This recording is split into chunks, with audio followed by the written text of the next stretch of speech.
नमो हन्ताणं नमो सिद्धाणं नमो आयर्याणं नमो अध्यायाणं नमो लोये सहस्राणं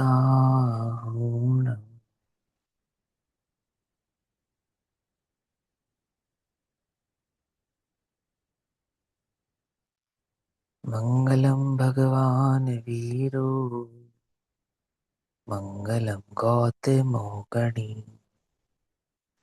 मङ्गलं कुन्दकुन्दार्त्यो जैनधर्मोऽस्तु मङ्गलम्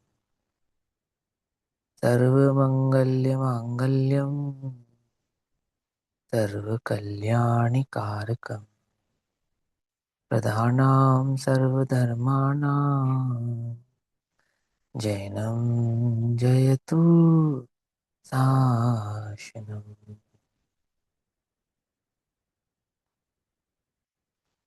सर्वव्यापीकचिद्रूप स्वरूपाय परात्मने स्वोपलब्धिप्रसिद्धाय ज्ञानानन्दात्मने नमः।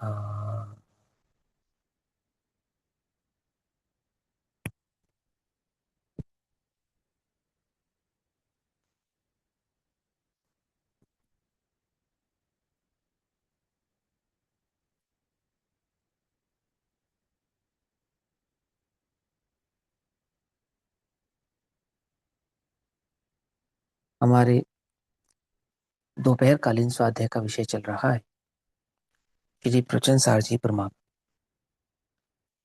श्री प्रवचन सारजी प्रमागम का स्वाध्याय हम सभी आचार्य अमृतचंद्र देव द्वारा रचित तत्व प्रदीपिका तथा आचार्य जयसेन देव द्वारा रचित तात्पर्य वृत्ति टीका के आधार से कर रहे हैं। भाव चल रहा है ज्ञेय तत्व प्रज्ञापन महाअधिकार के अंतर्गत ज्ञान ज्ञेय प्रज्ञापन अधिकार अर्थात ज्ञान के विभाग अधिकार और उस ज्ञान के विभाग अधिकार में वस्तु का स्वरूप समझाते समय भेद ज्ञान की कला आचार्य देव हमको समझा रहे हैं। यहाँ 184 नंबर की ये गाथा है, 481 नंबर का पेज है और इस गाथा के माध्यम से आचार्य देव हमको समझाते हैं कि अब यह निरूपण करते हैं कि आत्मा का कर्म क्या है, अर्थात आत्मा जिस भाव रूप परिणमित होवे वही आत्मा का कर्म होगा। ठीक है ना। कर्ता अपनी क्रिया के फल को प्राप्त करे, है ना। कर्ता की क्रिया का फल जिसे प्राप्त हो उसे कर्म कहते हैं। अर्थात जो किया जा सकता है या जिस रूप परिणमित हुआ जा सकता है उसको कर्म कहते हैं। तो यहाँ कहते हैं, निरूपण करते हैं कि आत्मा का कर्म क्या है, आत्मा क्या कर सकता है। अभी समय सार जी की अपेक्षा से देखे तो आत्मज्ञानम स्वयं ज्ञानम ज्ञानात अन्यत् करोति किम, ज्ञान के सिवा तो आत्मा कुछ नहीं कर सकता, है ना। लेकिन उसी ज्ञान भाव यानी ज्ञान उपयोग को तीन प्रकार से समझाया, शुभोपयोग शुद्धोपयोग और अशुभोपयोग, है ना। ये तीन भाव समझाए ना। तो यहाँ समझाते हैं कि अब ये निरूपण करते हैं कि आत्मा किस कर्म को कर सकता है, ये भाव समझाते हैं। यहाँ कहते हैं कि क्योंकि भेद ज्ञान करा रहे हैं, जीव अपना कार्य करता है, पुद्गल अपना कार्य करता है। जीव पुद्गल का कार्य नहीं करता और पुद्गल जीव का कार्य नहीं करता। तो जीव क्या कर सकता है ये बतलाएंगे। फिर आगे बताएंगे कि यदि जीव पुद्गल के कार्य को नहीं कर सकता तो 8 कर्मों को कौन बांधता है, ये समझाएंगे। फिर वो 8 कर्मों की संतति किस अपेक्षा से होती है और कैसे उससे छूटा जाता है, वो पूरा निरूपण इसमें भली प्रकार से विस्तृत भाव से हमारे सामने रखेंगे। तो देखो क्या कहते हैं।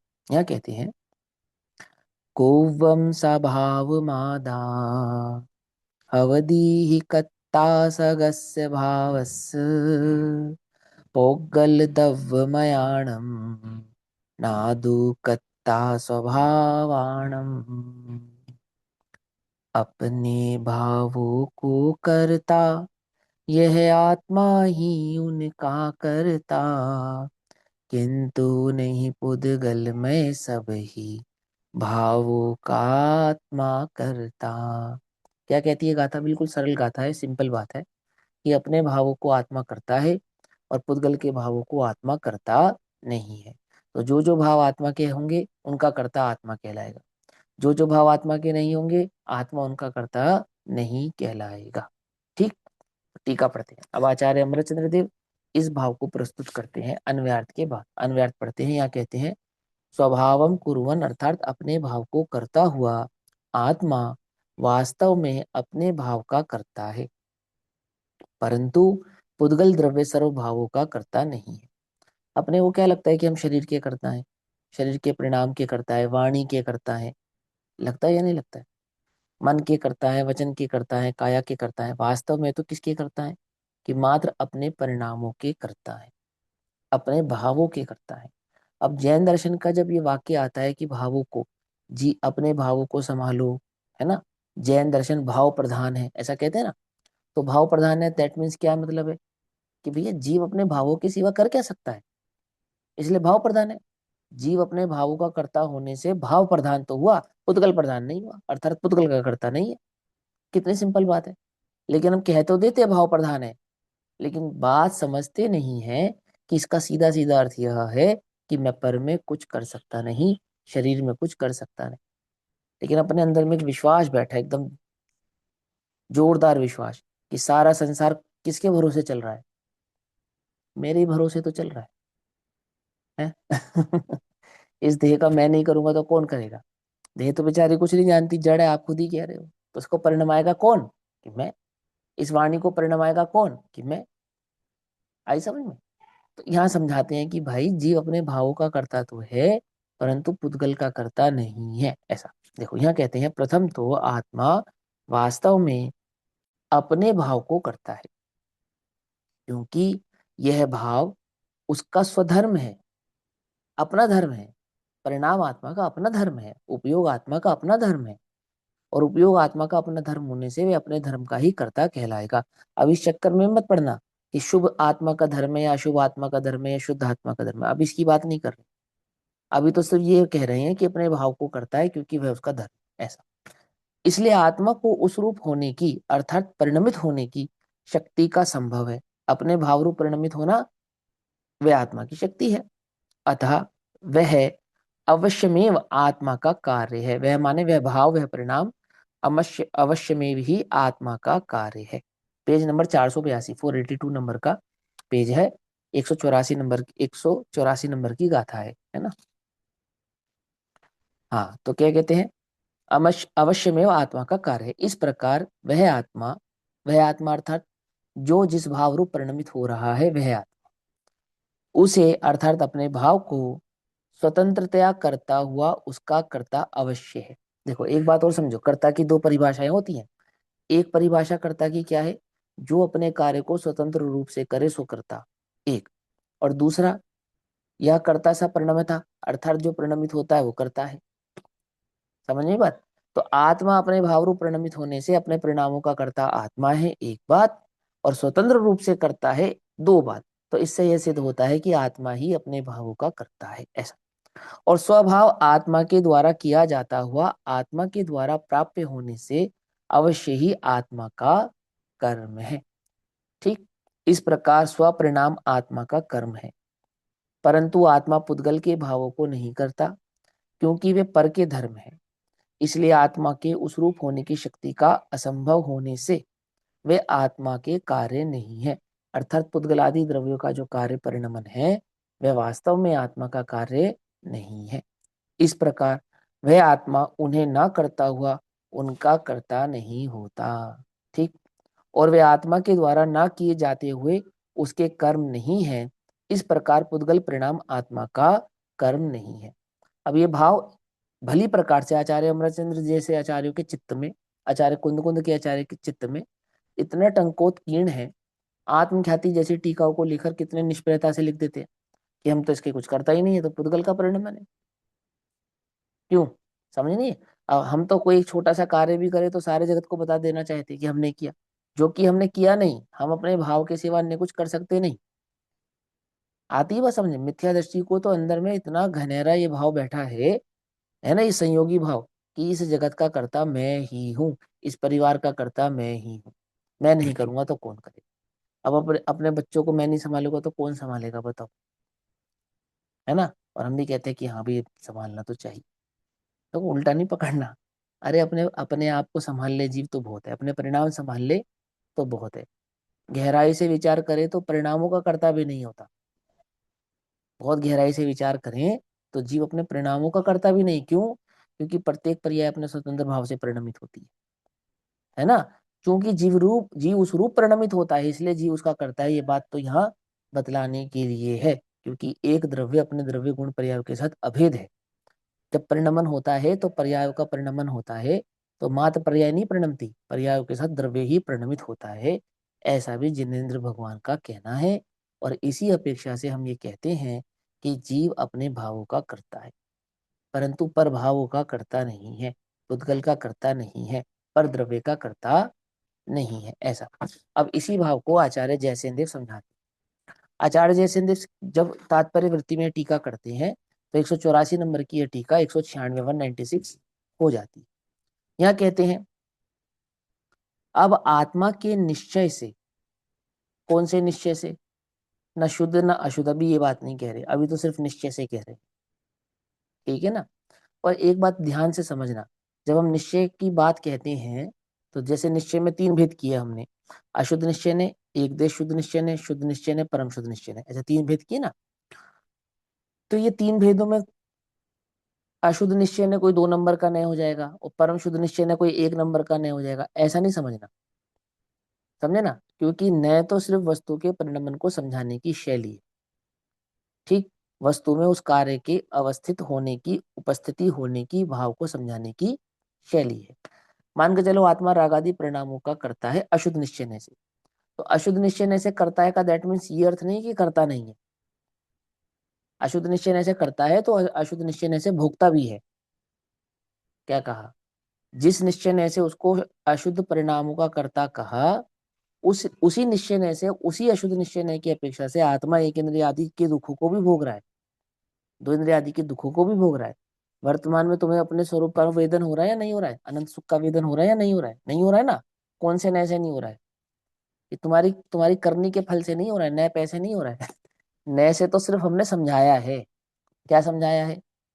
कि इस रूप परिणमित होते हुए आत्मा को जब इस भाव वाला कहते हैं तो वह अशुद्ध निश्चय नहीं हो जाता है।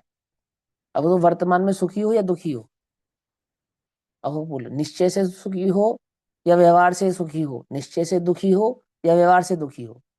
तुम्हें वर्तमान में जो इच्छाएं हैं, इच्छा के दुख है, क्रोध मान माया लोभ के दुख है, अनंतानुबंधिका आदि के जो दुख हैं, वो निश्चय से है या व्यवहार से है? नरक जाओगे निश्चय से जाओगे, व्यवहार से जाओगे? व्यवहार से तुम नरक में, व्यवहार से है नरक में तो, और निश्चय से कहाँ हो? है? समझना। अग्नि को तुम व्यवहार से गर्म मान लो और निश्चय से है, बात समझना ध्यान से। निश्चय से तो पुद्गल है, अग्नि थोड़ी है। बोलो। बात बिल्कुल सही है, लेकिन बात ये भी समझो ना कि उस पर्याय का जो परिणमन हो रहा है वो वास्तविक है। कितना वास्तविक है? वो उस पर्याय का परिणमन क्षणिक वास्तविक है, क्षणिक सत्य है। अशुद्ध भाव से परिणमित होता हुआ आत्मा क्षणिक सत्य है। पकड़ में ही बात नहीं? पकड़ में। क्षणिक सत्य का अर्थ क्या है? स्वभाव नहीं है, त्रिकाली नहीं है, अभाव को प्राप्त हो जाने वाला है, परंतु गधे के सर पे सींग जैसा नहीं है कि है ही नहीं। आई बात समझ में या नहीं समझ में? कि है। आती बात पकड़ में? तो वह समझो, अशुद्ध निश्चय ने कहने का तात्पर्य ये नहीं कि नकली है। अशुद्ध निश्चय ने कहने का तात्पर्य तो बस इतना ज्ञात कराना है कि वह आत्मा का स्वभाव नहीं है, बस ये ज्ञात कराना है, ना कि यह बतलाना कि वो है ही नहीं। देखो यहाँ कहते हैं, अब आत्मा के निश्चय से रागादि रूप निज परिणाम ही कर्म है। अर्थात रागादि रूप से परिणमित होता हुआ जो आत्मा का परिणाम है, वही आत्मा का क्या हो जाएगा? कर्म हो जाएगा। अब वो कर्म 3 प्रकार से डिवाइड किया था, याद है ना? कर्म कितने प्रकार का है? 3 प्रकार का। कौन कौन सा? द्रव्य कर्म, भाव कर्म, नो कर्म, ऐसा। अब भाव कर्म 3 प्रकार का है, शुभोपयोग, अशुभोपयोग और शुद्धोपयोग, ये 3 प्रकार का है। ठीक। द्रव्य कर्म कितने प्रकार का है? जो 8 प्रकार का है, ऐसा। पकड़ में मत। नो कर्म कितने प्रकार का है? नो कर्म कितने प्रकार का है? अनलिमिटेड। तो मेरी शरीर है। बस खाली शरीर है? देखो नो कर्म कितने प्रकार का है, मैं समझाता हूँ। नो कर्म तो असंख्यात प्रकार का है, अनंत प्रकार का है ना। और एक अपेक्षा से देखे तो बस एक ही प्रकार का है, क्या? पुद्गल। बस खत्म। ठीक है ना। पुद्गल की समस्त अवस्थाओं को नोकर्म कहते हैं। पुद्गल और पुद्गल की समस्त अवस्थाओं को नोकर्म कहते हैं। अब क्योंकि द्रव्य कर्म भी पुद्गल का होता है और नोकर्म भी पुद्गल का होता है, पकड़ में ही बात नहीं, पकड़ में, इसलिए वहां पे द्रव्य कर्मों में 8 कर्म वर्गणाओं के अलावा, माने एक 8 कर्म ले लो, 148 प्रकृतियां ले लो, तो इनको हटा दो। इसको एक्सक्लूड करने के बाद पुद्गल की जितनी अवस्थाएं होंगी वो सब क्या बन जाएंगी, वो सब नौकर्म के खाते में चली जाएंगी। सिंपल सी बात है, आती नहीं समझ में। और निश्चय से देखने पर नौकर्म क्या है, एक ही पुद्गल के सिवा और कुछ नहीं है, पुद्गल में अपनापन माने बैठा है जबरदस्ती जी, मिट्टी है नौकर्म और कुछ नहीं है। ठीक है ना। जब वह भाव आएगा तब समझाऊंगा। देखो यहाँ कहते हैं आत्मा के निश्चय से, कौन से निश्चय से, कि ना शुद्ध की बात है ना शुद्ध की बात है, सिर्फ निश्चय से। निश्चय से रागादि रूप निज परिणाम ही कर्म है, अर्थात आत्मा जिन परिणाम रूप परिणमित होगा वह आत्मा का कर्म कहलाएगा। अब तुम तो कहते हो राग पुद्गल का कर्म है, राग का कर्ता पुद्गल है, ऐसा कहते हो या नहीं कहते हो, कि नहीं भैया अब नहीं कहते हैं। तो सुनो कि यही आचार्य देव राग का कर्ता पुद्गल को समय सार में कहते हैं कि जिस तरीके से तुम समझते हो इस तरीके से नहीं कहते हैं, ऐसा। यहाँ क्या कहते हैं, ये आचार्य अमरचंद्र देव, आचार्य जयसेन देव क्या कहते हैं, क्या कह रहे हैं यहाँ पर, रागादि रूप निज परिणाम ही कर्म है, किसके, पुद्गल के या जीव के, जीव के, पकड़े, बात समझ में आई, बात नहीं समझ में आई? और तुमने तो सीधा तीर चलाया पुद्गल के खाते में डाल दिया उसको, ऐसे नहीं जाएगा वो पुद्गल के खाते में। और द्रव्य कर्म आत्मा का कर्म नहीं है, ऐसा निरूपण करते हैं। अब उसी समय, तो जिस समय जीव को भाव कर्म होता है उसी समय नियम से द्रव्य कर्म का उदय होता ही होता है, नियम है ये तो। ऐसा नहीं होगा कदापि कि द्रव्य कर्म का उदय ना हो और जीव को भाव कर्म हो जाए, ऐसा नहीं होगा। लेकिन उस भाव कर्म और द्रव्य कर्म के बीच में क्या सा संबंध है, कि कर्ता कर्म संबंध नहीं है, समझे, निमित्त नैमित्तिक संबंध है। करणान योग उस निमित्त नैमित्तिक संबंध को कर्ता कर्म संबंध कहता है। पकड़ में ही बात नहीं, पकड़ में ही। वो करणान योग कौन कहता है, कि वो करणान योग भी जिनेन्द्र भगवान ही कहते हैं, और ये द्रव्य योग भी जिनेन्द्र ही कहते हैं, सुनो। कि जिनेन्द्र भगवान निमित्त नैमित्तिक संबंध को भी कर्ता कर्म संबंध भी कहते हैं, और कर्ता कर्म संबंध को, और जो निमित्त नैमित्तिक संबंध है उसको द्रव्य योग में सापेक्ष रूप से स्पष्टतः समझाते हैं कि यह निमित्त नैमित्तिक संबंध है। शैली है ना वो शैली है ऐसी, वो द्वादशांक की ही नए है, सम्यक ज्ञान की ही नए है। तो यहाँ समझाते हैं कि जब जब भाव कर्म होगा तब तब द्रव्य कर्म का उदय निमित्त रूप से होगा। तो जो द्रव्य कर्म का उदय है, उदीर्णा है, परिणमन है, वो तो सारा पुद्गल का है, और जितना जितना भाव कर्म है वो सारा जीव का है। पकड़ में ही बात है, ये नहीं पकड़ में ही आती है बात, पकड़ में। अब यही बिल्कुल डिक्टो शैली समय सार में आती है, बिल्कुल सेम टू सेम। वो क्या कहते हैं, भाव कर्म का कर्ता जीव है, द्रव्य कर्म का कर्ता जीव नहीं है। भाव मोह का कर्ता जीव है, द्रव्य मोह का कर्ता जीव नहीं है। द्रव्य मोह पुद्गल का परिणमन है, भाव मोह जीव का परिणमन है। फिर आगे भेद ज्ञान कराते हैं, क्योंकि ये भाव मोह जीव का स्वभाव नहीं है, तो जो मेरा स्वभाव नहीं है मैं उसका कर्ता भी नहीं हूं। समझ में आई बात। जो मेरे स्वभाव को प्रेजेंट ना करे, मेरे स्वभाव को प्रकट ना करे, अथवा मेरी वास्तविक स्वरूप को प्रकट ना करे, ऐसे इन विभाव भावों को मैं अपना क्यों कहूं। अहो, यह मेरे नहीं है। तो क्या मेरा स्वभाव क्या है, कौन हूं मैं, कि ज्ञान दर्शन सुख वीरे ही वास्तव में मेरे स्वभाव है। ओहो, इदम पदम यह मेरा भाव है, ये ज्ञान आदि चेतना आदि गुण ही मेरे गुण है, अन्य विभाव आदि भाव मेरे नहीं है, ऐसा। आगे कुछ बात समझ में आ रही है? तो स्वभाव की ओर देखना, तो विभाव आदि तेरे नहीं है, और स्वभाव आदि की ओर देखे नहीं, और विभाव आदि होवे और उन्हें अपना कहे नहीं, उन्हें परका मान लेवे, तब क्या होगा। तब आचार्य कहते हैं ये सांख्य मति है। वहां स्पष्टिका है, समय सार की टीकाओं में कही है ये बात, कि जो ऐसा मानेगा वो सांख्य मति है। कैसा, स्वभाव की खबर करे नहीं, और विभाव को किसका कह देवे, पुद्गल का कह देवे, वो सांख्य मति है। ठीक। अब यहां समझो, यहां कहते हैं स्वभाव को करता हुआ, कौन से स्वभाव को करता हुआ, अप्रवचन सार जी में याद होना चाहिए आपको। स्वभाव 2 प्रकार के होते हैं, कौन कौन से, स्वभाव स्वभाव, विभाव स्वभाव। आई समझ में, कौन कौन से स्वभाव, एक स्वभाव स्वभाव, एक विभाव स्वभाव। स्वभाव स्वभाव तो जीव का है, और विभाव स्वभाव किसका है? कि संयोगी परिणाम होने पर भी जीव का है। ऐसा ऐसा पकड़ में ही बात है, तो संयोगी पर है किसका? जीव का। जैसे हमने उदाहरण समझा था ना लोहे में लगे हुए जंग का। तो लोहे में जंग लगा, तो जंग किसके निमित्त से लगा? कि पानी हवा मिट्टी के निमित्त से लगा। तो हवा पानी मिट्टी का निमित्त तो सोने के साथ भी है, चांदी के साथ भी है, पीतल के साथ भी है, तांबे के साथ भी है। उनमें भी जंग लगना चाहिए, लगना चाहिए नहीं लगना चाहिए? तो इससे क्या निर्धारित हुआ? कि जंग भाव रूप परिणमित होने की शक्ति तो किसकी है? लोहे की है। परंतु हवा पानी मिट्टी के निमित्त के बिना नहीं होती है। तो क्या अर्थ निकल कर आया? कि जंग लोहे का विभाव स्वभाव है, संयोगी भाव है। ऐसे ही रागादि परिणाम किसके हैं? कि रागादि परिणाम पुद्गल के नहीं है, जीव के हैं, परंतु संयोगी भाव है। ऐसा आप बात समझ में आ रही है? इसमें ये पूरी बात को ध्यान से समझना। अब यहाँ कहते हैं कि स्वभाव को करता हुआ। तो स्वभाव दो प्रकार का, एक स्वभाव स्वभाव, एक विभाव स्वभाव। तो कौन से स्वभाव की बात कर रहे हैं यहाँ पर? तो यहाँ कहते हैं स्वभाव को करता हुआ। यहाँ स्वभाव शब्द से यद्यपि, यद्यपि शुद्ध निश्चय ने से शुद्ध बुद्ध एक स्वभाव कहा गया है, तथापि, यद्यपि स्वभाव तो आत्मा का कैसा है? कि शुद्ध बुद्ध एक निरंजन ज्ञायक भाव है। ऐसा होने पर भी तथापि कर्म बंध के कारण में जो रागादि परिणाम भी अशुद्ध निश्चय से स्वभाव कहलाता है। आई बात समझ में? अब यहाँ पे खोला, क्या कहा? कि अशुद्ध निश्चय से वह रागादि परिणाम भी क्या कहलाते हैं? जीव के स्वभाव कहलाते हैं। अब ये जो लाइन है इसको भी नोटिस करना। एक लाइन पहले भी नोटिस कराई थी आपको मैंने, याद होना चाहिए आपको। इसे भी नोट डाउन कर लो। गाथा नंबर 184 की टीका जो आचार्य जयसेन देव ने की 196 में। आचार्य जयसेन देव यहाँ पर रागादि परिणाम को अशुद्ध निश्चय से जीव का स्वभाव कह रहे हैं। क्यों नोट करा रहे हैं हम? क्योंकि यही आचार्य जयसेन देव 189 नंबर गाथा में इन रागादि को शुद्ध निश्चय से जीव का कहने वाले हैं।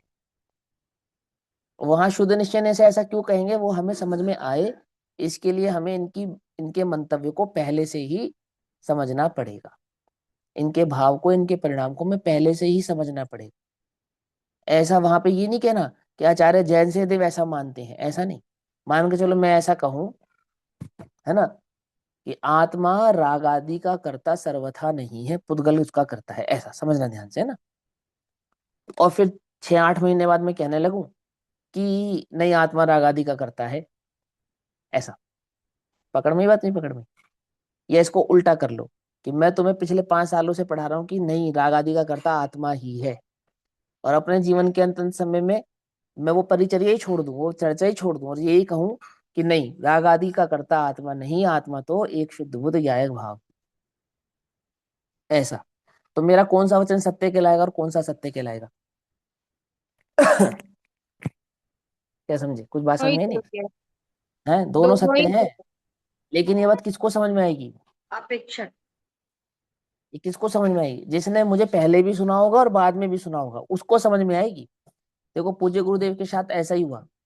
19 बार प्रवचन करे पूज्य गुरुदेव श्री ने समय सार पर। अभी सोनगढ़ में तो ये सिस्टम, ये नियम ही था कि सुबह की सभा में समय सार जी चलते थे, और शाम की सभा में ग्रंथ बदलता रहता था, प्रवचन सार, नियम सार, अष्टपाहुड़ आदि आदि तो बदलते रहते थे। तो पूज्य गुरुदेव श्री ने पूरे जीवन समय सार में प्रवचन किए, पूरे जीवन के, है ना, लगभग 45 वर्ष पूरे जीवन के, जिसमें 19 बार के प्रवचन क्या हो गए? रिकॉर्ड हो गए। अब 19 बार के प्रवचनों में 18 बार के प्रवचनों में पूज्य गुरुदेव श्री ने इस बात का स्पष्टीकरण किया हुआ है, आप चाहे तो पढ़ सकते हैं, सुन सकते हैं। क्या?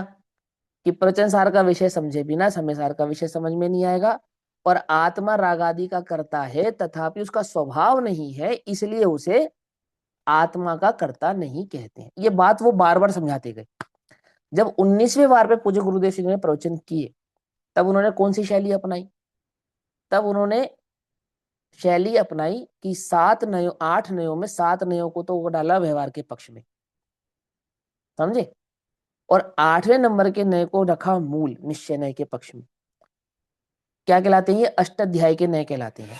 तो अष्टाध्याय के नय की अपेक्षा से 19वीं बार जब समय सार पे प्रवचन किए, तब पूज्य गुरुदेव श्री बोले अपनी सभा में कि राग का कर्ता कौन है, कि सर्वथा पुद्गल ही है।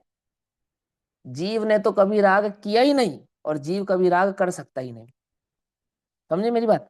अब 18 बार के तो सुने नहीं, पढ़े नहीं। और 19वीं बार के प्रवचन सुने और पढ़े, और बस, और हो गए शुरू। क्या? कि भैया राग का करता तो जीव कदापि नहीं है, सर्वथा नहीं है, ऐसा नहीं, ऐसा नहीं। और ना वो विवक्षा समझे, ना वो भाव समझे, ना वो मर्म समझे, और ले ली जवान और दे तलुआ से मार दी कि राग तो पुद्गल ही करता है, पुद्गल ही उसका करता है, पुद्गल ही उसका भोगता है, जीव ने तो कभी किया था नहीं, कर सकता नहीं, कर पाएगा नहीं। बोले कैसे समझ में आए उसको बात? कैसे समझ में आए? आती बात? समझ में नहीं आती? एक एक पंडित जी है, ऐसे नाम लेने में तो आप पहचान नहीं पाओगे। वो अपने नाम के आगे लगाते हैं हूँ धवल, ऐसा ऐसा नाम लगाते हैं अपना। तो वो क्या करते हैं, वो प्रवचन सार पे जब कक्षाएं करते हैं ना, प्रवचन सार की पढ़ाते हैं, तो पूज्य गुरुदेव श्री की कमियां निकालते, गलतियां निकालते। वो क्या करते हैं, वो कहते हैं कि देखो गुरुदेव तो राग का कर्ता किसको नहीं कहते, जीव को मानते ही नहीं, और प्रवचन सार में तो स्पष्ट ही लिखा है। तो हमने उनसे पूछा पंडित जी से कि मैंने पंडित जी आपने कहाँ सुना कि गुरुदेव ने राग का कर्ता आत्मा को माना ही नहीं? ये आपने कहाँ सुना?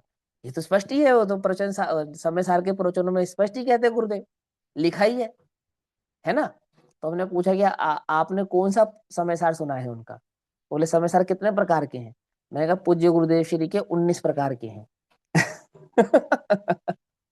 क्या कहा मैंने उनसे? 19 प्रकार के हैं। मतलब अरे तुम ज्ञानी के भाव को समझो नहीं, उसने पहले क्या कहा उसको पढ़ा नहीं, जाना नहीं। जब अंत अंत का समय होता है ना किसी भी ज्ञानी का, आप दादा के प्रवचन सुनना, दादा के प्रवचनों में भी यही शैली मिलेगी आपको। दादा ने पूरे जीवन प्रमाण पे प्रवचन किए, ठीक। और जब अंत समय आया ना दादा का, तो लास्ट के 2-3 सालों पे, 5 सालों में, सिवाय सहजता के अलावा कोई प्रवचन नहीं किया उन्होंने। वो पंचकल्याणक में गए तो वहां पे भी सहजता के प्रवचन, वो अमेरिका गए वहां पे भी सहजता पे प्रवचन, उन्होंने टोडरमल स्मारक में प्रवचन किया तो वहां पे भी सहजता पे प्रवचन। मतलब जहां पे भी गए एक ही धारा थी। उन्होंने समय सार पढ़ाना है तो भी सहजता से, प्रवचन सार पढ़ाना है तो भी सहजता से, कोई अन्य बात कहनी है तो वहां पे भी सहजता, कोई दूसरी बात कहनी है वहां पे भी सहजता। मैंने प्रमाण के विषय पढ़ाना हो चाहे दृष्टि का विषय पढ़ाना हो, एक ही बात, कौन सी? सहजता। और वो सहजता को जाने किससे जोड़ते थे? वो कहते थे कर्मबद्ध पर्यायों से, कि एक परिणाम का कर्ता भी जीव नहीं होने से, केवल ज्ञान में प्रकट होने से, झलकने से, जीव तो अपने परिणामों का भी करता नहीं है, सहज रहो। वो ऐसा सहजता से भाव को समझाते थे। मैंने पूरा अंत अंत का समय उन्होंने सहजता पे प्रवचन किया। ऐसे गुरुदेव के साथ था। गुरुदेव ने पूरे जीवन प्रमाण का विषय समझाया अच्छे से, और दृष्टि का विषय भी समझाया। और जब अंत समय था गुरुदेव का, लगभग 90 वर्ष के आसपास के बाद से, 89 वर्ष से, सिर्फ और सिर्फ दृष्टि के विषय पे प्रवचन किए, अन्य पर नहीं की। अब अंत अंत की बात तो प्रमुख हो गई, फेमस हो गई, सबने सुन ली। सबको लगा कि गुरुदेव तो राग का कर्ता आत्मा को सर्वथा ही नहीं मानते हैं। वो स्वभाव की ओर देखकर कह रहे हैं कि जब जब हम स्वभाव देखते हैं हमें राग नजर ही नहीं आता, हम करें क्या? तुम भी देख लो, तुम्हें यकीन ना हो तो। क्या कहा? तुम अपने स्वभाव को देखो, और तुम्हें राग मिले तो बताना ना, हमारे पास लेकर आना कि भैया मैंने आत्मा देखा था और मुझे वहां राग दिखा। क्या? आती हुआ समझ में नहीं आती है? कि स्वभाव को देखने पर तो राग दिखाई देता ही नहीं है। आती बात समझ में? तो वह भाव वहां पे समझाया जाता है। अब ये समझो, यहाँ कहते हैं कर्म बंध के प्रकरण में रागादि परिणाम भी अशुद्ध निश्चय से स्वभाव कहलाता है। एक क्वेश्चन पूछना है।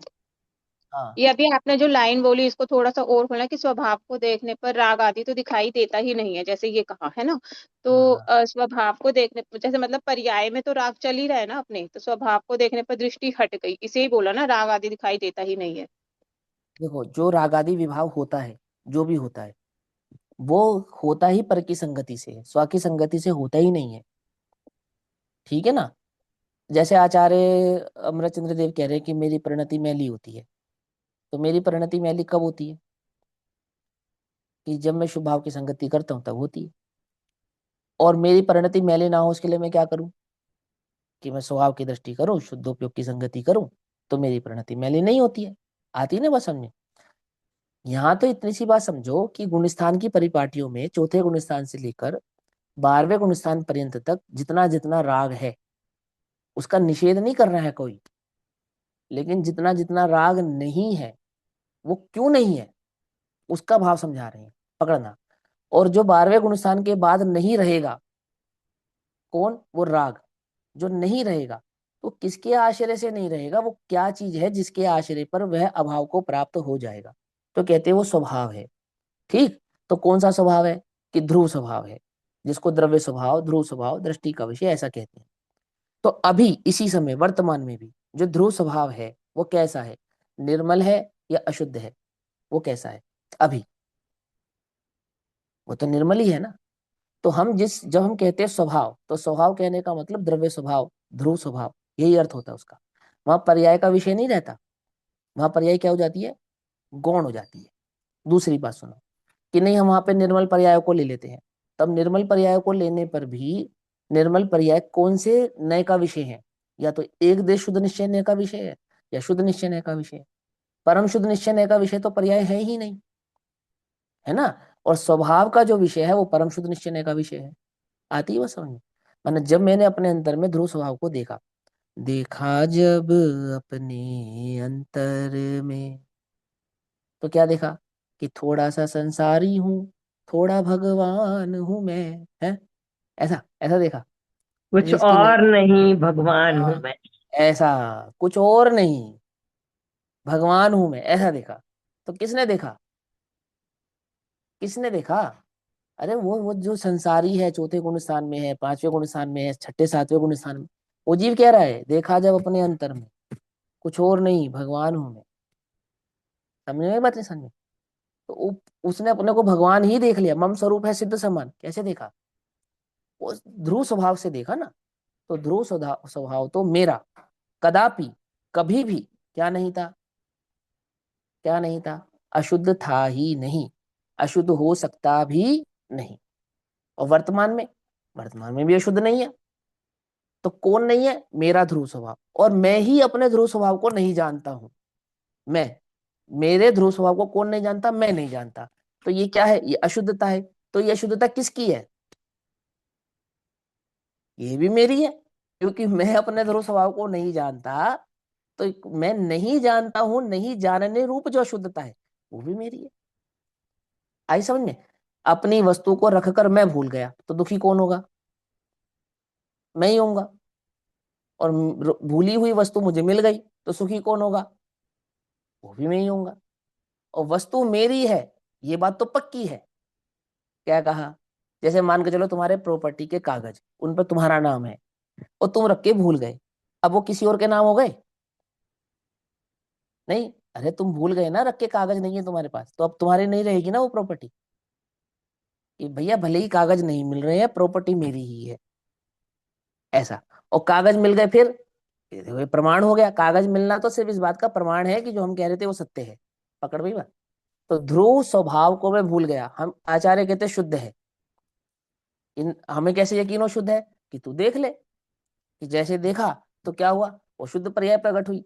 तो शुद्ध पर्याय तो प्रमाण है इस बात का कि द्रव्य शुद्ध है। क्या आती ही बात समझ में नहीं थी? वो सिद्ध पर्याय तो इस बात का प्रमाण है कि स्वभाव से द्रव्य शुद्ध ही था, तो शुद्धता प्रकट हुई है ना। यदि शुद्ध नहीं होता तो शुद्धता प्रकट कैसे होती? आती है बात समझ में? तो शुद्धता प्रकट करने के लिए क्या करूं? शुद्ध स्वभाव की दृष्टि करूं, ऐसा। तो यहां जब स्वभाव कहते हैं तो उस शुद्ध स्वभाव की बात करते हैं। और जब अशुद्ध निश्चय की बात करेंगे तो क्या कहेंगे? कि उस शुद्ध स्वभाव को भूलने वाला है कौन? वो भी तू ही है, शुद्ध भी तू ही है, और शुद्ध को नहीं जानने वाला भी तू ही है। और तू ही जब शुद्ध को जानेगा तो क्या हो जाएगा? शुद्ध हो जाएगा? हाँ, शुद्ध हूं यह ज्ञात हो जाएगा। क्या? शुद्ध नहीं हो जाएगा, शुद्ध तो है ही। समझे? वो तो शुद्धता है, यह बात मेरे दृष्टि में आ जाएगी, ओहो मैं तो शुद्ध ही हूं, ऐसा। ठीक, तो देखो यहाँ कहते हैं उस स्वभाव को करता हुआ, किस स्वभाव को करता हुआ? वो अशुद्ध निश्चय से विभाव स्वभाव को करता हुआ। वह कौन है? कि वह आत्मा है, वास्तव में करता है। वास्तव अर्थात निश्चय से करता है। तो वह किसका करता है? वह आत्मा किसका करता है? तो कहते हैं स्वकीय, अपने द्वारा किए गए, स्वकीय चिद पर स्वभाव का, चिद्रूप स्वभाव का, अपने द्वारा किए गए चिद्रूप स्वभाव का रागादि परिणाम का करता है। क्या कह रहे हैं? चिद स्वभाव, चिद्रूप स्वभाव का रागादि परिणाम का करता है, मतलब कि शुद्ध परिणाम का और अशुद्ध परिणाम का, दोनों ही परिणामों का कर्ता आत्मा है, ऐसा कहते हैं। डैश लिखा ना बीच में, डैश।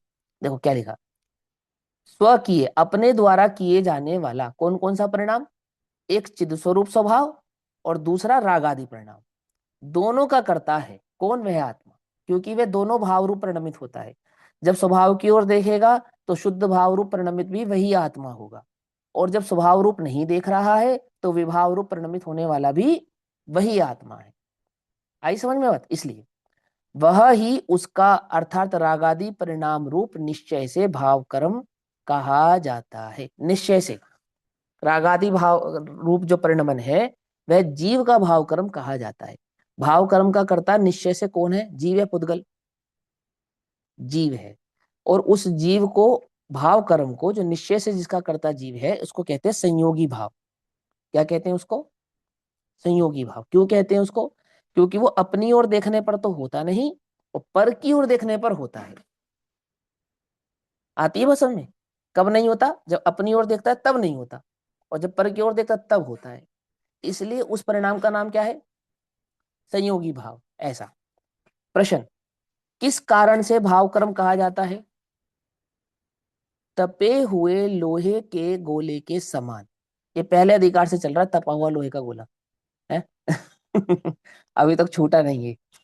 तपे हुए लोहे के गोले के समान उस आत्मा के द्वारा प्राप्त किए जाने योग्य अथवा व्याप्त होने योग्य होने के कारण रागादि को आत्मा का भाव कर्म कहा जाता है। देखो, जैसे आग में लोहे को तपाया गया, तो आग में लोहे को कैसे तपाया गया?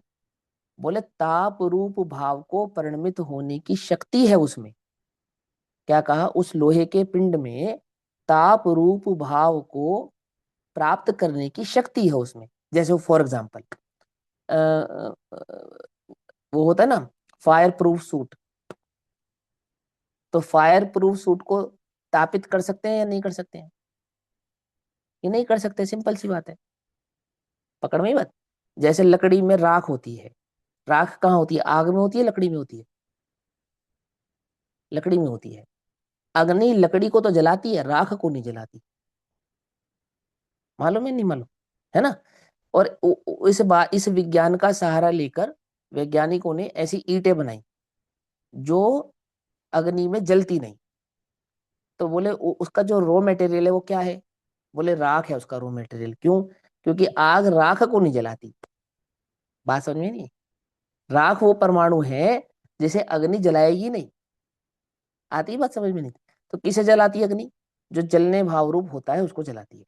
तो बोले लोहा अग्नि में तपित हो गया, तो अग्नि ने लोहे को तापित किया, या लोहा उस ताप भाव को परिणमित होने की शक्ति रखता था, तो उस अग्नि का निमित्त पाकर तापित हो गया। समझे नहीं बात? अगर लोहे में ताप भाव प्रकट हुआ है, तो वो ताप भाव प्रकट होने का कारण क्या है? कि लोहे की स्वयं योग्यता है जो अग्नि का निमित्त पाकर उस ताप भाव को परिणमित होवे, ऐसा।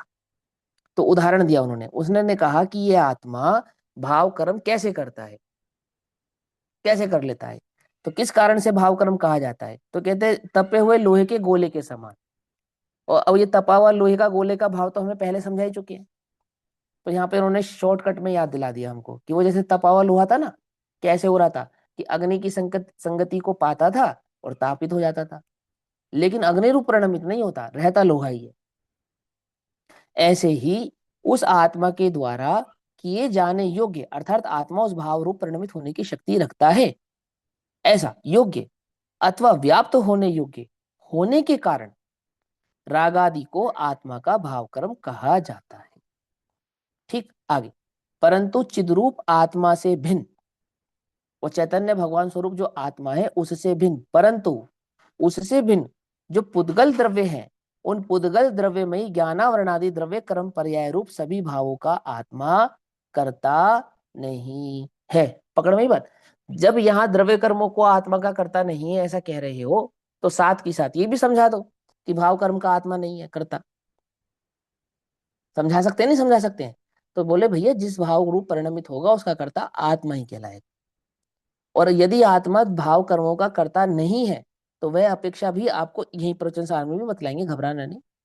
लेकिन पहले तुम्हें समझ में आना चाहिए कि किस भाव को तो आत्मा का कर्ता कहेंगे और किसको आत्मा का कर्ता नहीं कहेंगे। तो पहला नियम सर्वथा का नियम, दो द्रव्यों की भिन्नता का नियम, कि सबसे पहले तुम ये समझो कि तुम पुद्गल का तो कर्ता कभी भी नहीं हो। तुम अज्ञान अवस्था में हो चाहे ज्ञान अवस्था में हो, ज्ञानी को तो तुमने किसी का कर्ता माना ही नहीं, इसलिए उसकी हम बात नहीं कर, उसको छोड़ दो। लेकिन अज्ञान अवस्था में भी रागादि भाव रूप प्रणमित होता हुआ भी, अपने स्वभाव को नहीं जानता हुआ भी, जीव पुद्गल का कर्ता तो कदापि नहीं है। पकड़ में ही बात नहीं? पकड़ में माने जहां हम निमित्त प्रधान कथनों की बात भी कहेंगे, जहां हम रागादि का कर्ता भी आत्मा को कहेंगे, वहां भी हम पुद्गल का कर्ता नहीं कहेंगे आत्मा को। बात समझ में आई नहीं? नहीं समझ में आई? फिर समझाता हूं, देखो। समय सार में आत्मा पुद्गल का कर्ता भी नहीं है और विभाव का भी कर्ता नहीं है, ठीक है ना? लेकिन जहां आत्मा को विभाव का कर्ता कह रहे हैं ऐसे प्रवचन सार में पुद्गल का कर्ता भी लगे हाथ कह दो। क्या कहा? तो कह रहे सुनो, ऐसा नहीं बनेगा। कैसा नहीं बनेगा? कि किसी भी अवस्था में जीव पुद्गल का कर्ता तो कदापि नहीं है। पकड़ में ही बात नहीं? पकड़ में सर्वथा, यहां लगेगा शब्द सर्वथा। और जब विभाव की बात आएगी तो वहां शब्द क्या लगेगा? कथनचित। पकड़ में ही बात नहीं? पकड़ में नए लगाना सीख रहे हो थोड़ा सा। जब जीव और पुद्गल के कर्तृत्व की बात आएगी तो जीव पुद्गल का कर्ता कथनचित नहीं है, ऐसा नहीं, सर्वथा नहीं है। भले ही वह द्रव्य कर्मों से आत्मा ही एक क्षेत्रफगाय संबंध भाव को प्राप्त हुआ है। जो जिन 8 कर्मों का मेरे साथ संयोग हुआ है वो मेरे ही परिणामों के कारण हुआ है ना, है ना? मैंने भाव कर्म नहीं किए होते तो वो 8 कर्मों से मैं बंधा नहीं होता। ये तो सीधा सीधा सा नियम है। ऐसा होने पर भी उन द्रव्य कर्मों का कर्ता तो मैं हूं ही नहीं। आई बात समझ में? नहीं आई? अब बची भाव कर्मों की बात। इसका निपटारा तो हम अपने घर की बातें कर लेंगे। पहले तुम ये समझो, बाहर वाले को बाहर निकालो, कि पुद्गल का कर्ता तो तू कभी भी था नहीं, है नहीं, हो सकता नहीं। चाहे फिर वो द्रव्य कर्म हो और चाहे फिर वो नो कर्म आदि शरीर आदि की अवस्था है। आई बात समझ में कि नहीं समझ में? अब अंदर का निपटारा तो हुए बाद में। पहले तो तू ये निपटारा नहीं कर पा रहा कि मैं शरीर का कर्ता नहीं हूं। रागादि विकल्पों से तो निपटारा कब होगा? वो तो जब होगा जब तुझे ये समझ में आए कि तू शरीर आदि का करता नहीं है, तब होगा। इस देह का, 8 कर्मों का, संयोगी अवस्थाओं का, संसार का मैं करता नहीं हूं। ये बात तुझे भली प्रकार से समझ में आनी चाहिए। ये समझे तो तुझे आत्मा की बात समझ में आए, तो तुझे वो विभाव आदि के अभाव की संतति और परिणाम के भाव को ज्ञात होने की शक्ति प्रकट हो। ठीक। तो देखो यहाँ क्या कहा? यहाँ का चिद्रूप आत्मा से भिन्न पुद्गल द्रव्यमयी ज्ञानावरणादि द्रव्य कर्म पर्याय रूप सभी भावों का कर्ता नहीं है, ऐसा। इससे ज्ञान होता है कि रागादि स्वपरिणाम ही जीव के कर्म है और उसका ही वह करता है। इससे यह ज्ञान होता है कि रागादि परिणामों का कर्ता जीव है और उन रागादि परिणामों का कर्ता होने से जीव, वो जीव के हैं और जीव उनका कर्ता है, क्योंकि कर्ता अपने कर्म को प्राप्त होने से दोनों क्या हो जाएंगे? एक हो जाएंगे, ऐसा।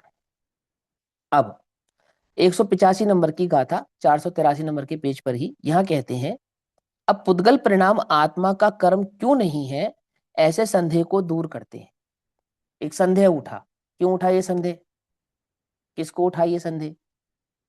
क्योंकि आचार्य देव का जो शिष्य है वो पढ़ा लिखा है, आगम पढ़कर आया है। वो कहता है केवली भड़िदम, जैसे आप हमें बार बार कहते हो ना केवली भड़िदम केवली भड़िदम, ऐसे हम भी तुम्हें बतलाते हैं कि जीव 8 कर्मों को बांधता है और 8 कर्मों के फल को भोगता है। ऐसा केवली वचन है, केवली भड़िदम।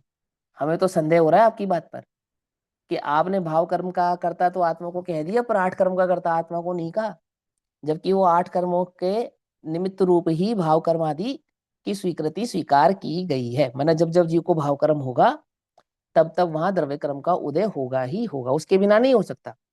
तो वो द्रव्य कर्म किसका कहलाएगा? उसका कर्तव्य तो कौन कहलाएगा, उसका भोक्ता कौन कहलाएगा? कि जीव ही कहलाएगा। आती है वह समझ में नहीं आती है? तो यहाँ वह संदेह प्रकट करता है। क्या संदेह प्रकट करता है? कि पुद्गल परिणाम आत्मा के कर्म क्यों नहीं है? आप कैसे 8 कर्मों को उस पुद्गल का आत्मा का कर्ता नहीं कहते हो?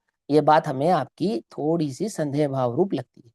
तो यानी ये समझो कि इस गाथा का एक अन्य और स्पष्टीकरण करते हैं कि किसी भी प्रकार से भी वह 8 कर्मों का कर्ता नहीं है, पुद्गल का कर्ता नहीं है। एक स्पष्टीकरण है किसका? 184 नंबर की गाथा का 185 नंबर की गाथा में थोड़ा विस्तार से स्पष्टीकरण है।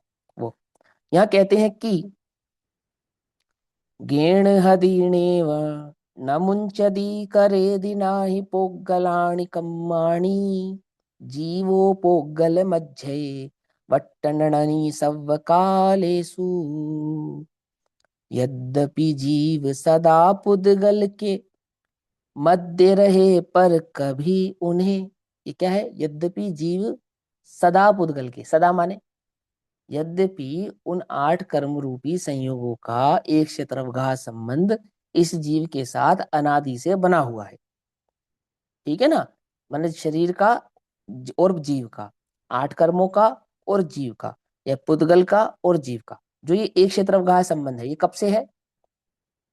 अनादि अनादि से से। है। अनादि से है ना? और वर्तमान में भी देखा जा रहा है। और कर्म के उदय का होना और जीव का उस प्रकार परिणमित होना, यह भी देखा जा रहा है। अनादि से ही देखा जा रहा है। पकड़ में ही बात। तो तुम मनुष्य हो, जैसे ये जीव, मैं जीव हूं और मनुष्य गति में हूं, तो क्यों हूं? तो क्या उत्तर आएगा? कि कर्म का उदय। पकड़ में ही बात नहीं? पकड़ में ही। और वो कर्म का उदय किसके द्वारा बांधा गया है? कि मेरे द्वारा बांधा गया। ये तो सिंपल सा उत्तर है ना। तो कहते हैं यद्यपि इस संसार में जीव की जो भी अवस्था हो रही है और उस अवस्था के का जो संयोगी भाव है, ऐसा वो द्रव्य कर्म पुद्गल इस जीव के साथ बहुत लंबे काल से, सदा यानी अनादि से संयोग भाव रूप देखा जा रहा है। उसका तो हम तुम्हें निषेध नहीं कर रहे, वो तो हम भी मानते हैं कि हाँ है। लेकिन तथापि ऐसा होने पर भी क्या कहते हैं? वास्तव में नहीं ग्रहण करे, नहीं छोड़े या नहीं करे उन्हें। परंतु वास्तव में जीव द्रव्य पुद्गल कर्मों के आश्रव को ना तो ग्रहण करता है, ना उनके साथ स्थिति बंध को प्राप्त होता है, और ना ही उस द्रव्य कर्मों के साथ निर्जरा भाव को ही प्राप्त होता है। पकड़ में ही बात नहीं? पकड़ो। क्या कहा? आश्रव, बंध और निर्जरा, 3 चीजें होती हैं। तो आना, ठहरना और छूट जाना। तो कहते हैं वास्तव में नहीं ग्रहण करे, नहीं छोड़े या नहीं करे उन्हें, उनका करता नहीं है। ना ही ग्रहण करने का, ना स्थिति बंध रूप रहने का, और ना ही उन्हें छोड़ने का। किसका? वो पौद्गलिक कर्मों की बात चल रही है, उनका। ठीक। अब ये मूल भेद विज्ञान है। मूल भेद विज्ञान है। अभी तो भेद विज्ञान के नाम पे तुम्हें क्या याद आता है? कर्म का उदय। आता है नहीं आता है? यहाँ कहते हैं कर्म के उदय का तू करता ही नहीं है, बांधने का करता नहीं है। भेद विज्ञान के नाम पे तुझे ये याद आना चाहिए कि वो मेरा स्वभाव क्या है, स्वभाव को भूल कर दुखी होता हूँ। भेद विज्ञान तो इसका नाम है। और जीव भेद विज्ञान क्या करता है? मानो तुम्हें शरीर में रोग हो गया, अब तुम भेद विज्ञान कैसे करते हो? है कि वो पूर्व में मैंने खोटे कर्म किए थे, वो बने हैं, उन्हीं का उदय है, उन्हीं का मैं भोगता हूँ। बस ये तुम्हारा भेद विज्ञान हो गया। ये काय का भेद विज्ञान? भेद विज्ञान नहीं है, ये तो मलेच्छ भाषा है। मलेच्छ भाव का परिणमन है। इसको भेद ज्ञान नहीं कहते। तो किसको कहते हैं? ना शरीर मेरा, ना द्रव्य कर्मों का उदय मेरा, ना उनका बंध मेरा, तो मैं कौन हूं? मैं जीव हूं। परिणाम मेरा स्वभाव है। अपने स्वभाव को नहीं जानता हूं तो दुखी होता हूं, और स्वभाव को जानू तो तो दुख भी नहीं होगा। सिंपल। आती है बात समझ में? नहीं आती? कितना हमने, कितने जीवों को तो कितना कठिन लगता है भेद ज्ञान। कितना कठिन लगता है। आमुख की दृष्टि करने से, परिवार में किसी की दृष्टि करने से, समाज में किसी की दृष्टि करने से कितना कठिन जान पड़ता है। और सोचो अभी वर्तमान में मैं अभी किसी से कह रहा था ऐसा, कि किसी ने मुझसे ऐसा कहा कि भैया मुझे ये जो आमुक आमुक प्रकार के परिणाम होते हैं, है ना, किसी के दोष आदि दिखाई देते हैं, तो अच्छा नहीं लगता, दुख होता है, गुस्सा आता है, ये अंदर में भाव अच्छा नहीं लगता कि भाई इस जीव का कल्याण हो जावे, या ये जीव गलत मार्ग में लगा है और ये गलत मार्ग में लगेगा तो इसका क्या होगा, ऐसा। मैं कहा विचार कर कर देखो कि अपना समाधि का काल चल रहा है, ऐसा विचार कर कर देखो, और उस समाधि के समय में स्वभाव तो याद ना आवे, और क्या याद आवे कि उसके चक्कर में इसका भाव खराब हो रहा है, तो तेरा भाव सुधर रहा है या खराब हो रहा है, ये बतला। किसके चक्कर में पड़ के, पर के चक्कर में पड़ के उसका भाव खराब होता है, तो पर के चक्कर में पड़ के तेरा भाव खराब नहीं होगा क्या? वो भी तो पर है ना जिसके चक्कर में तू पड़ रहा है। आती बात समझ में नहीं आती कि वो अपना है। इसका मतलब क्या हुआ कि तूने अभी भेद ज्ञान किया नहीं। देखो पुद्गल से शरीर से भेद ज्ञान की बात कर रहे हैं, और जो स्पष्ट ही भिन्न है ऐसे पुत्र आदि, उनसे भेद ज्ञान हो नहीं पाता, वे अपने दिखाई देते हैं। आती बात समझ में? अपने से स्पष्ट ही जो भिन्न है अपने अनुसार परिणमित नहीं होते हैं, अपने को छोड़ के चले जाते हैं, राग आदि के घटने बढ़ने से ठहरते हैं, नहीं ठहरना हो तो चले जाते हैं, अपनी बात सुनते नहीं है, अपना अपमान कर देते हैं, वे तो दिखाई देते हैं अपने। और कहता है देह से भिन्न हूं, कहता क्या है कि मैं तो देह से भिन्न हूं। कैसे तुझे देह से भिन्नता दिखाई देगी? जो स्पष्ट ही भिन्न है वही भिन्न नजर नहीं आ रही, जो स्पष्ट ही भिन्न है। और इस देह से भेद विज्ञान करने में अच्छे अच्छों के पसीने छूट गए। समझो, है ना? देह से भेद विज्ञान करना कोई छोटी बात नहीं है, छोटी बात नहीं है। लेकिन वो प्रकट कैसे हो अंतर में, बात कैसे समझ में आए? अहो मैं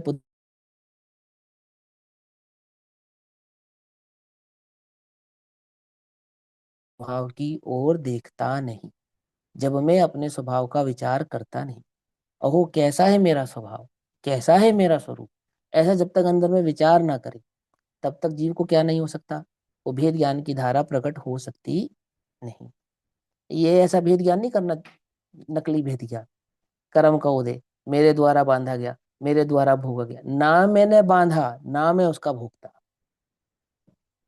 क्या कहा, क्या लिखा है?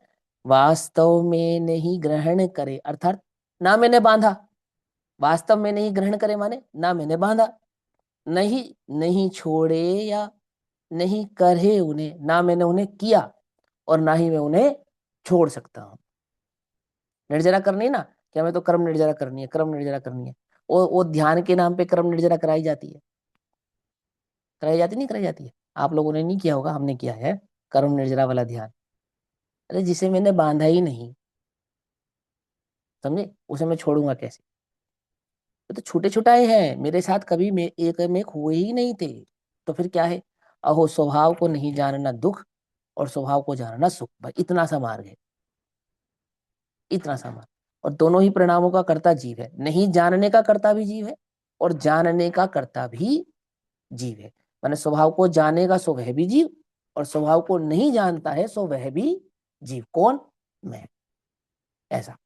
तो यहाँ कहते हैं जीव सभी कालों में यानी भूतकाल में, वर्तमान में, कदाचित आगामी भविष्य में भी, सभी कालों में पुद्गल के मध्य में रहता हुआ भी। अब जैसे सिद्ध भगवान है तो वो पुद्गल के मध्य में रहते हैं या नहीं रहते हैं?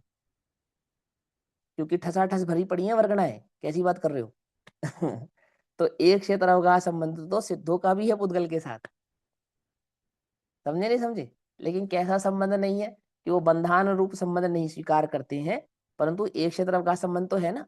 आकाश का कोई एक प्रदेश ऐसा है ही नहीं जहां अनंत अनंत पुद्गल राशि ना हो, ऐसा। तो मान के चलो मैं सिद्ध हो गया, वहां पे भी पुद्गल राशि अनंत अनंत थी, कारमान वर्गणाएं आदि सभी वर्गणाएं थी, और यहाँ मैं संसार में हूँ, यहाँ पे भी कारमान आदि अनंत वर्गणाएं हैं, एक क्षेत्र अवकाश संबंध रूप है। तो यहाँ बंध है वहां मुक्त है, ऐसा कैसे हुआ? बोले यहाँ राग है इसका नाम बंध है, वहां वीतराग है उसका नाम अबंध है, बस। बंध तो ना यहाँ है ना वहां है, ऐसा। आई समझ में बात? नहीं समझ में? बंध तो ना यहाँ है ना वहां है, यहाँ राग है तो बंध कहते हैं, वहां राग नहीं है तो अबंध कहते हैं। ये बात समझा रहे हैं यहाँ पर। देखो क्या कहते हैं, जीव सभी कालों में पुद्गल के मध्य में रहता हुआ भी पौद्गलिक कर्मों को वास्तव में ना तो ग्रहण करता है, ना छोड़ता है और ना करता है। वो पुद्गल कर्म अपने स्वभाव की शक्ति से ही उस भाव रूप परिणमित होते हैं तो हो, परंतु जीव तो उन्हें करता नहीं है। तो किसको करता है? अपने परिणाम को करता है, पुद्गल को नहीं करता है, ऐसा ये समझा रहे हैं यहाँ पर। अब यहाँ टीका पढ़ते हैं, छोटी सी टीका है आचार्य अमृतचंद्र देव की, मार्मिक बात है, समझेंगे ध्यान से। वास्तव में पेज नंबर 484, 185 नंबर गाथा की टीका।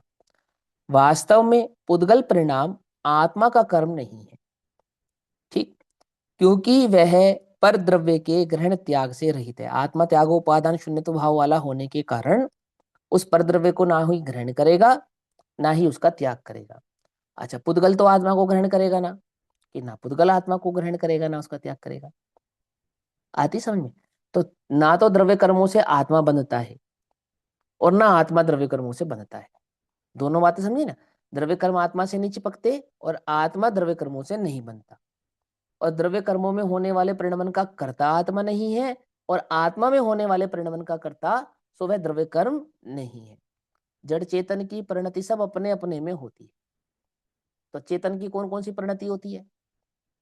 कि शुभोपयोग रूप, अशुभोपयोग रूप और शुद्धोपयोग रूप परिणति चेतन की होती है, ये समझो, ठीक है। और पुद्गल में होने वाला परिणमन, जिसको हम पाप और पुण्य ऐसा कहते हैं, शुभ अशुभ नहीं, शुभ अशुभ नाम है जीव का, पाप पुण्य नाम है कर्म के पुद्गल का। सो भी क्यों?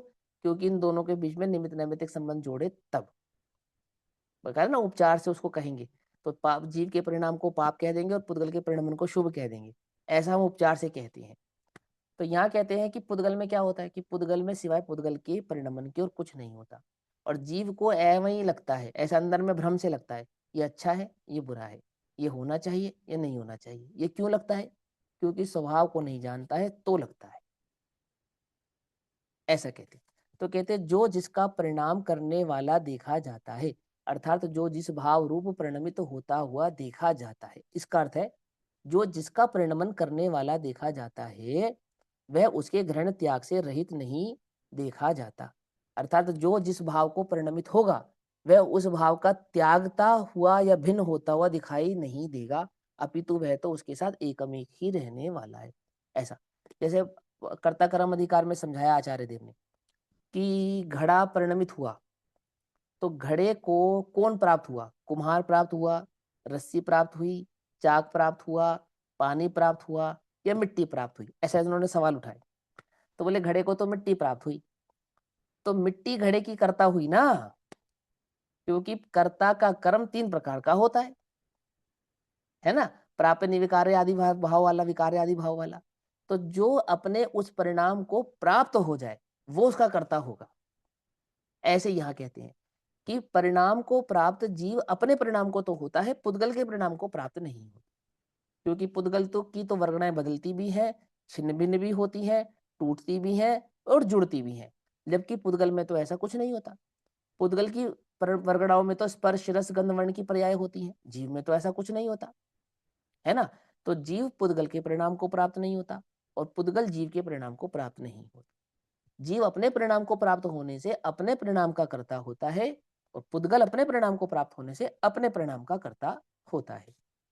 जैसे अग्नि लोहे के गोले में ग्रहण त्याग रहित होती है, अर्थात अग्नि लोहे को ग्रहण नहीं करती, इसलिए लोहे का त्याग भी नहीं करती, ठीक है ना। अग्नि के स्थान पर किसको रखा है? यहाँ पर कर्म को रखा, और लोहे के स्थान पर किसको रखेंगे? लोहे के स्थान पर जीव को रखेंगे। क्यों? क्योंकि वो जीव है ना, जीव। क्रोध कौन कराता है तुम्हें? पुद्गल का उदय कराता है या कौन कराता है? कि मुझे क्रोध पुद्गल का उदय कराता है। नहीं, अपने को भूले अपना थे। ज्ञान था। हाँ, और ये समझो बात ध्यान से, कि गुस्सा तो वो कर्म के उदय के कारण आ गया। अरे भले आदमी, कर्म के उदय के कारण गुस्सा नहीं आता है, समझ बात को। कर्म के उदय से तो गुस्से को जाना पहचाना जाता है। क्या थर्मामीटर किसी को बुखार नहीं कराता है? थर्मामीटर से तो बुखार को जाना पहचाना जाता है। क्यों? मुझे राग कर्म का उदय कराता है। वाह भाई वाह। राग कर्म का राग का कर्ता कर्म का उदय नहीं है, कर्म के उदय ने मुझे राग नहीं कराया है। जैसे हम क्या कहते हैं, ज्ञानियों को राग कौन कराता है? क्या हमने पढ़ा है? ज्ञानियों को तो राग कर्म का उदय कराता है, ज्ञानी तो राग के करता है ही नहीं। ऐसा ऐसा कहते हैं ना। तो तुमने ध्यान से नहीं पढ़ा, तुम ध्यान से पढ़ना। वहां लिखा है कि ज्ञानियों को राग होता ही नहीं, ऐसा लिखा। कैसी बात करते हो, हमने वर्तमान युग में देखा है रामचंद्र जी को राग करते हुए देखा है ना, सीता को राग करते हुए देखा है, पांडवों को राग करते हुए देखा है, कुंभकर्ण इंद्रजीत आदि जैसे जीवों को राग करते हुए देखा है। तुम कहते हो राग करता ही नहीं, या आंखों में धूल झोंकते हो कि भाई हम कह रहे हैं अनंतानुबंधी राग का करता नहीं है। हम कहाँ कह रहे हैं प्रत्येक है ना प्रत्येक है सुजन राग का करता नहीं है। समझ लो ध्यान से। हम क्या कह रहे हैं, हम कह रहे हैं अनंतानुबंधी राग का करता नहीं है ही नहीं ना। जब है ही नहीं तो करता भी नहीं है। ज्ञानी की अनंतानुबंधी नहीं है, तो अनंतानुबंधी राग का करता तो कैसे होगा, समझाओ हमें। जो है ही नहीं उसका करता ही नहीं है, और जो है तो जितना जितना है उतना उतना करता भी है। पकड़ में ही बात, नहीं पकड़ में ही? क्या कहा? अब तुम्हें राग हुआ तो किसने किया? कि पुद्गल के उदय ने किया। अरे मूर्ख नहीं बनाओ भाई। समझो ध्यान से। वो पुद्गल के उदय से तो उसे इंडिकेट करते हैं। करने वाला कौन है? जो उस रूप परिणमित होता है वो। तो ये क्रोध रूप परिणमित नहीं होता पुद्गल, इसलिए क्रोध का कर्ता पुद्गल नहीं है।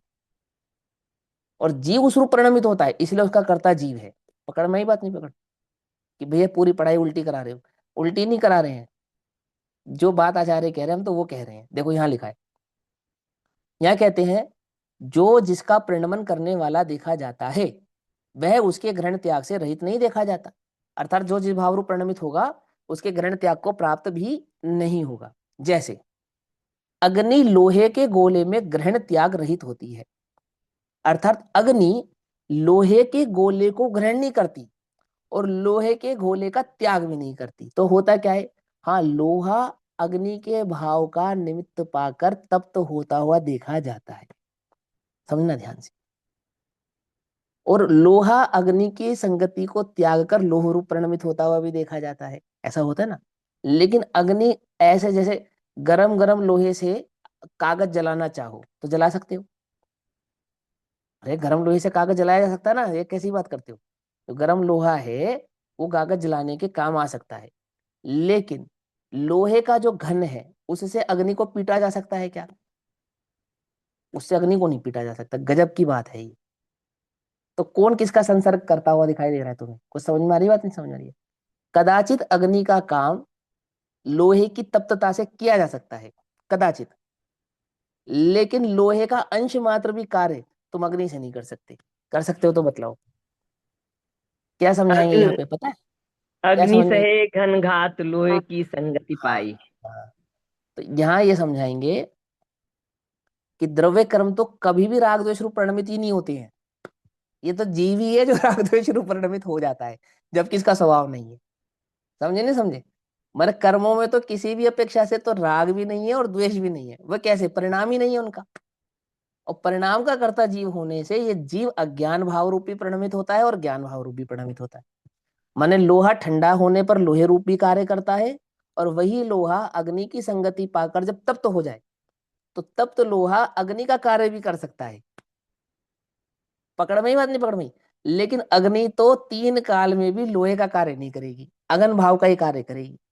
ऐसे ही पुद्गल तो कभी भी परिणाम भाव को प्राप्त होगा ही नहीं। लेकिन जीव, जीव स्वभाव को भी प्राप्त होता है और विभाव को भी प्राप्त होता है। आई समझ में बात, नहीं समझ में? क्या कहा? अब तुम्हें थोड़ा समझना पड़ेगा, थोड़ी गहराई से इस बात को। देखो क्या कहते हैं, जो जिसका प्रणमन करने वाला देखा जाता है वह उसके ग्रहण त्याग से रहित देखा जाता नहीं।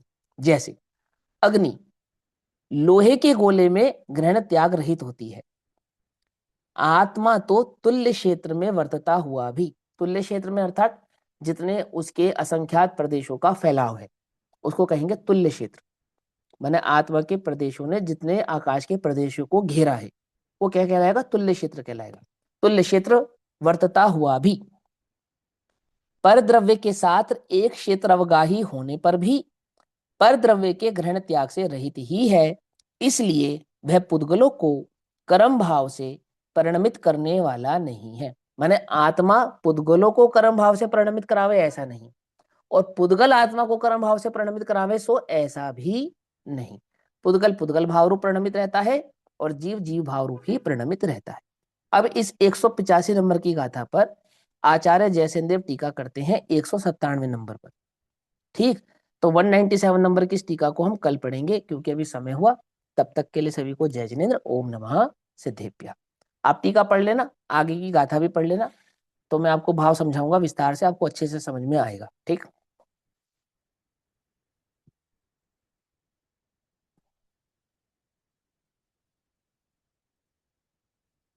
निज निधि निज में बताई, यह अनंत उपकार है, उसके लिए जिनवाणी माँ को वंदना।